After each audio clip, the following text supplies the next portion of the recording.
Hi, I'm Carrie at Flowers for Dreams. I'm so excited that you decided to join us for our virtual Valentine's Day workshop.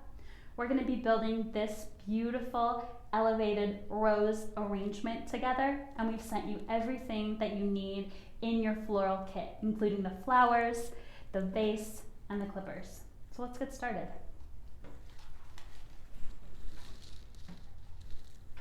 Now I've prepped my flower stems by pulling them out of their burlap, plastic, and rubber bands and floral foam that we sent with you to keep them as fresh as possible. You always want to give your stems a fresh cut as soon as you receive them from us so that you make sure that they're always looking their best.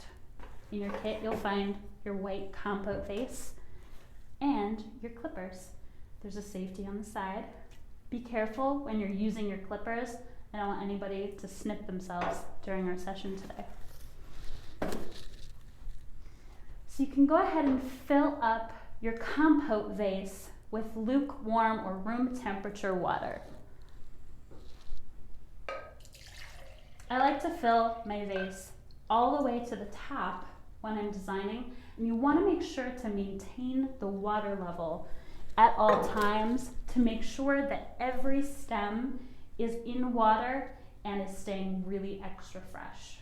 I'm going to start by dividing my stems from my foliage.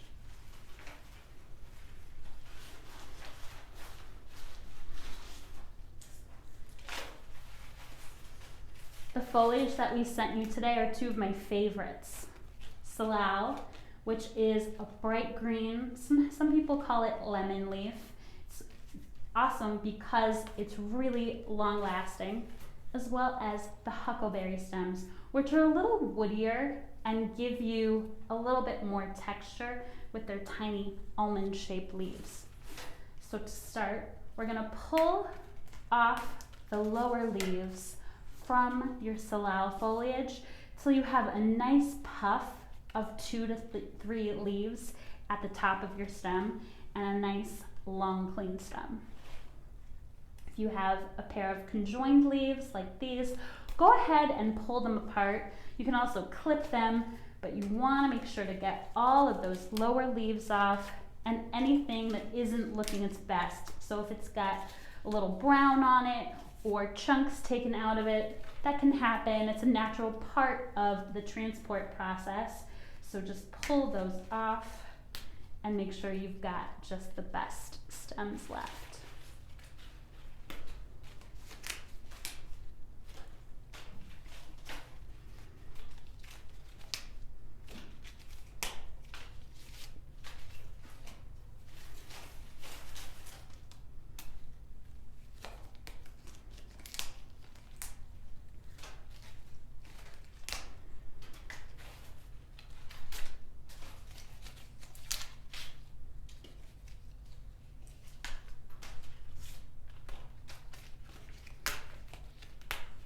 Once I've pruned back all of my salal stems, I'm going to take a look at my huckleberry and do the same. So I'll take these larger pieces, if I have any, pull them apart and strip off any of the excess leaves that may end up in the water.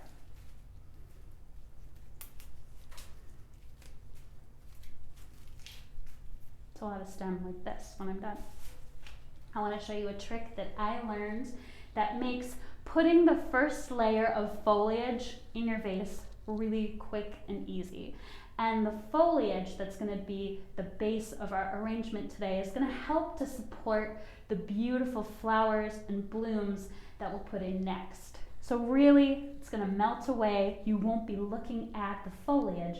You'll be looking at the beautiful flowers. The foliage is like a frame for your lovely pops of red and pinks, but we'll start with our salal stems. So go ahead and bundle those into your hand. You don't want to trim the stems just yet, but you want to make a little bouquet of all your puffs of greenery. And I'm going to reserve just a couple of my salal stems to add some longer layers in next. So I've got my nice bundle with these long, clean stems free of leaves.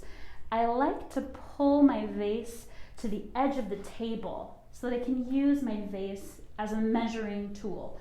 So you want every stem to ideally be touching the bottom of the vase, where it's always going to ensure that it's in water. So I'll hold my stems up to the side of the vase and trim them right where they touch the bottom.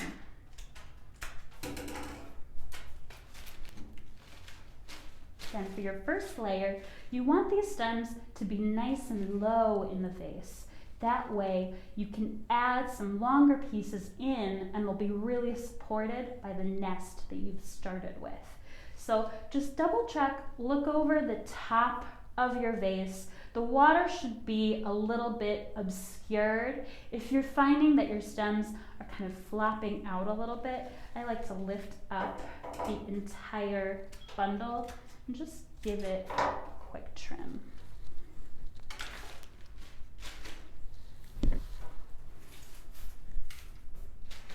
So now I've got my first layer of salal in here. Can start adding in a few of these huckleberry pieces that are going to add some lovely dark green and beautiful texture. Use my same trick, hold up the stem to the edge of the vase and giving it a cut at a nice angle so that the surface area of the stem is increased and it allows more water to draw up and nourish the leaves. So just a little trick to make sure that every stem is free of foliage that could get in the water. Use your 2 fingers and slip it down the stem. And I always give each stem that I pull off a fresh cut before putting it in water. And we're going for a sense of evenness and balance.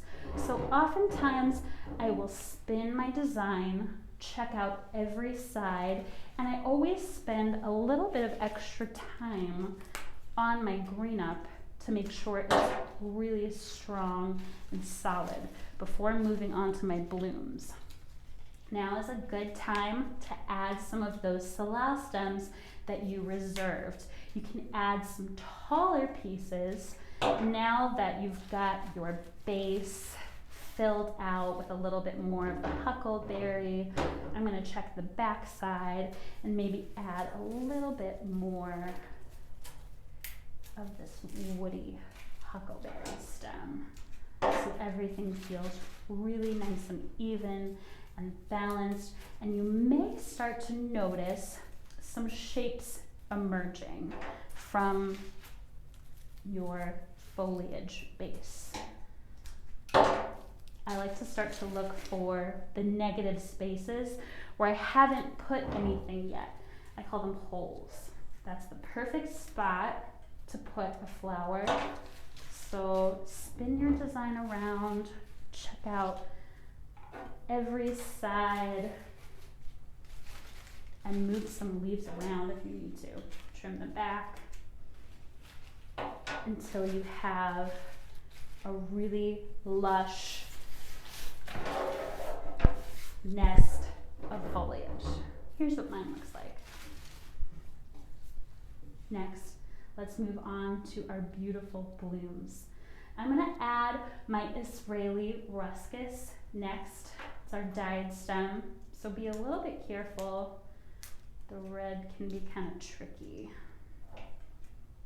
It's going to add a really gorgeous pop of bright red to our arrangement, and that'll be the base tone that we're working with a little bit of pinks and some purples in there, but we really want that bright red to pop.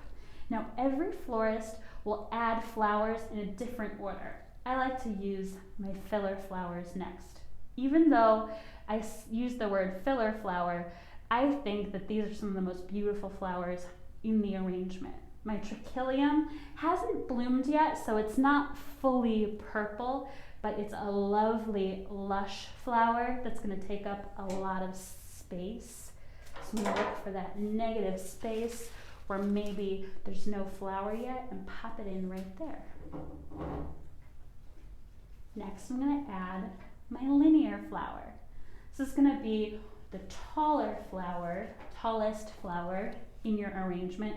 Usually, I will compare my stems to see what they look like together. So you can see I've got one stem, it's very well endowed, got lots of blooms on it, and one that's a little bit more petite.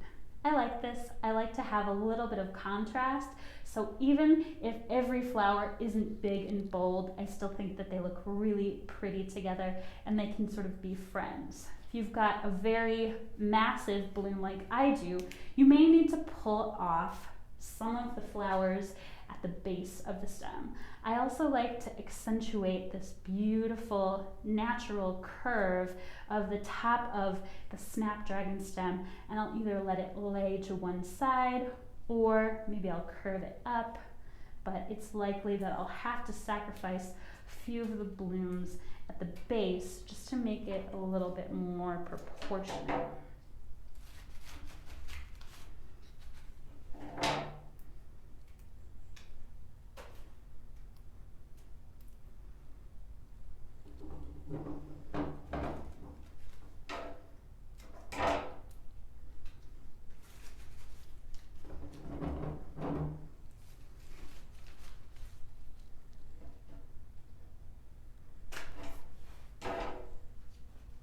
Next, I'll add my alstroemeria.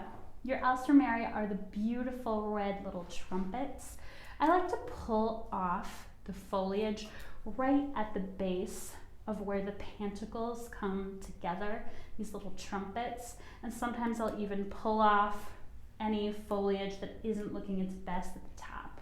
I like leaving a little bit of the foliage, the very tip top, because it tends to be a little finer and very pretty.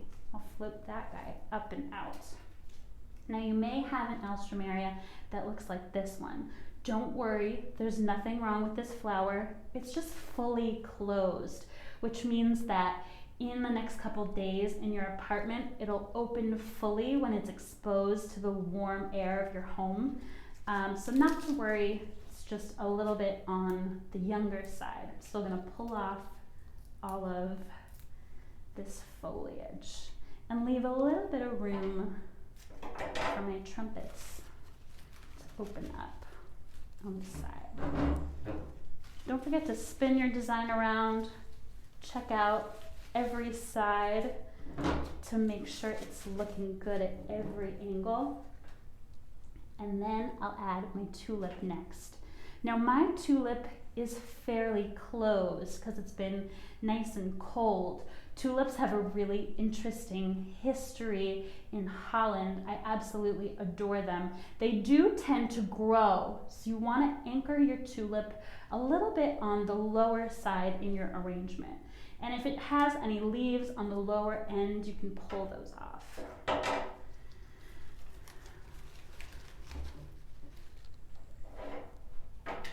Next, I'll add my hot pink Majolica spray roses. I always like to go in, edit my roses down just a little bit. So I'll pull back any of the leaves that are on the outside that may have been damaged in the transport process. Also, the outside leaves tend to be the guard petals, which are the petals that are protecting the flower as it blooms, and sometimes they have a little bit of discoloration. So check each little flower, and I'm so excited for these to open up fully. You can see one is already on its way.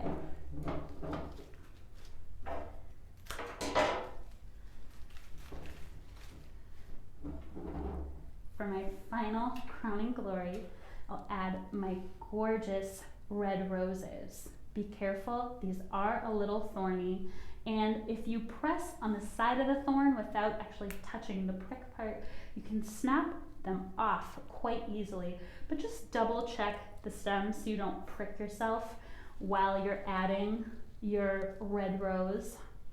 I'm also going to pull back the outer petals to make sure they're nice and fresh.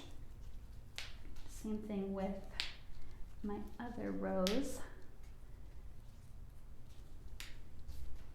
And I'll add these in the front. They're really the star of the show, so I want them to have top billing.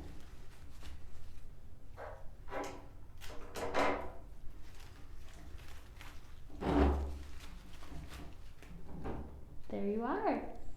Now, a word about keeping your flowers as fresh as possible. You always want to make sure to change the water. I do this every 2 to 3 days. Your flowers will also drink up a lot of water in their life cycle, so make sure you're maintaining the water level on your stems. You can grab the stems all in a bunch, and maybe on the 3rd day, give them a fresh cut. Just clip off the base of the stems, fresh water, and then pop them back in. And that'll take your arrangement from 3 to 4 days to hopefully 7 plus. My other trick is to take a faucet, stick it in the back of your vase, and let the water overflow until it's nice and freshened up. And that'll keep your flowers looking as perfect as possible for as long as possible. Thanks again for joining us. I can't wait to see you again in the future. Bye.